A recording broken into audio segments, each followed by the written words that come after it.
Good morning, everybody. This is Chris Yost at Wesley United Methodist Church. In the original airing of our devotional today is the Friday before Holy Week. In other words, Sunday will be Palm Sunday, and the youth of Wesley are going to be providing devotionals for next week. They're going to be written so that they will not be audio recordings, but you can look at them posted as you've seen these posted for the church. With that, I wanted to get us to where we get through the crucifixion and burial of Jesus. And then the Monday after Easter, we'll be able to pick up with the resurrection. So today I'm going to read with no comment. I'm just going to read chapter 23 of Luke's Gospel. Then the assembly rose as a body and brought Jesus before Pilate. They began to accuse him, saying, "We found this man perverting our nation, forbidding us to pay taxes to the emperor, and saying that he himself is the Messiah, a king." Then Pilate asked him, "Are you the king of the Jews?" He answered, "You say so." Then Pilate said to the chief priests and the crowd, "I find no basis for an accusation against this man." But they were insistent and said, "He stirs up the people by teaching throughout all Judea, from Galilee where he began even to this place." When Pilate heard this, he asked whether the man was Galilean. And when he learned that he was under Herod's jurisdiction, he sent him off to Herod, who was himself in Jerusalem at that time. When Herod saw Jesus, he was very glad, for he had been wanting to see him for a long time, because he had heard about him and was hoping to see him perform some sign. He questioned him at some length, but Jesus gave no answer. The chief priests and the scribes stood by, vehemently accusing him. Even Herod with his soldiers treated Jesus with contempt and mocked him. Then he put an elegant robe on him and sent him back to Pilate. The same day, Herod and Pilate became friends with each other. Before this, they had been enemies. Pilate then called together the chief priests, the leaders, and the people, and said to them, "You brought me this man as one who was perverting the people, and here I have examined him in your presence, and have not found this man guilty of any of your charges against him. Neither has Herod, for he sent him back to us. Indeed, he has done nothing to deserve death. I will therefore have him flogged or beaten and released." Then they all shouted out together, "Away with this fellow! Release Barabbas for us."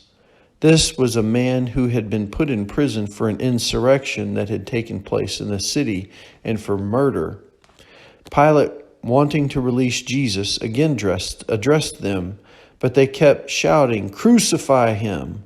A third time he said to them, "Why? What evil has he done? I have found in him no ground for the sentence of death. I will therefore have him flogged and then release him." But they kept urgently demanding, with loud shouts, that he should be crucified, and their voices prevailed. So Pilate gave his verdict that their demand should be granted. He released the man they asked for, the one who had been put in prison for insurrection and murder, and he handed Jesus over as they wished. As they led Jesus away, they seized a man, Simon of Cyrene, who was coming from the country, and they laid the cross on him and made him carry it behind him. A great number of the people followed him, and among them there were women who were beating their breasts and wailing for him. But Jesus turned to them and said, "Daughters of Jerusalem, do not weep for me, but weep for yourselves and for your children. For the days are surely coming when they will say, 'Blessed are the barren, and the wombs never bore, and the breasts that never nursed.' Then they will begin to say to the mountains, 'Fall on us,' and to the hills, cover us. For if they do this when the wood is green, what will happen when it is dry?" 2 others also, who were criminals, were led away to be put to death with him.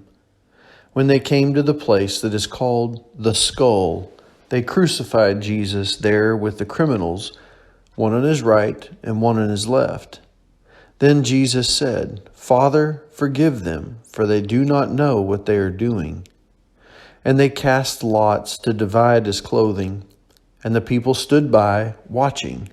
But the leaders scoffed at him, saying, "He saved others. Let him save himself if he is the Messiah of God, his chosen one."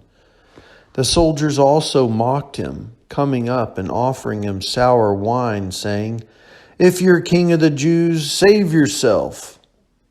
There was also an inscription over him, "This is the King of the Jews." One of the criminals who were hanged there kept deriding Jesus and saying, "Are you not the Messiah? Save yourself and us." But the other rebuked him, saying, "Do you not fear God, since you are under the same sentence of condemnation?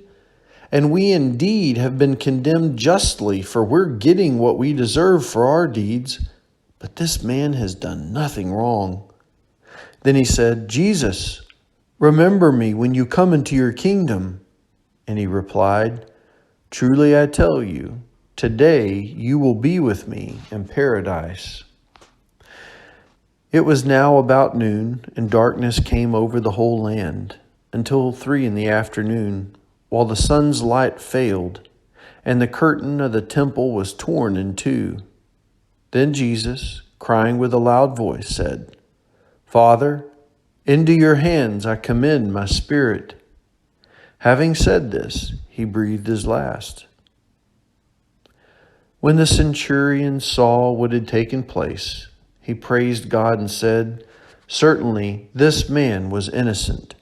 And when all the crowds who had gathered there for the spectacle saw what had taken place, they returned home beating their breasts.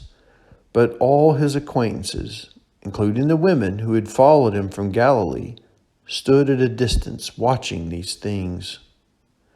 Now there was a good and righteous man named Joseph, who, though a member of the council, had not agreed to their plan and action.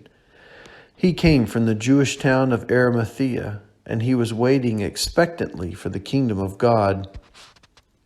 This man went to Pilate and asked for the body of Jesus. Then he took it down, wrapped it in a linen cloth, and laid it in a rock-hewn tomb where no one had ever been laid. It was the day of preparation, and the Sabbath was beginning. The women who had come with him from Galilee followed, and they saw the tomb and how his body was laid. Then they returned and prepared spices and ointments. On the Sabbath they rested according to the commandment.